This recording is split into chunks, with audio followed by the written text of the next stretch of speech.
Renklensin gecelerimiz. Sevmeyi biz beceremedik. Aşkın solmasın hiçbir yüzün. Gel hadi şerefine içelim bu aşkın. Renklensin gecelerimiz. Sevmeyi biz beceremedik. Aşkın solmasın hiçbir yüzün. Gel hadi şerefine içelim bu aşkın. Ne aşkta gülüyor bu yüzün, ne de ayakta durmaya gücüm yeter. Kimi kırdıysam yok özür, olsun halleri birikten beter. Şu garip koca dünyanın derdi tasası bana kalmış gibi. Sorun değil olur arada ama sonuçta biz de insanız değil mi?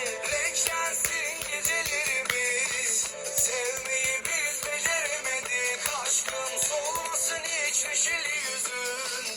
Gel hadi şerefine içelim bu aşkın.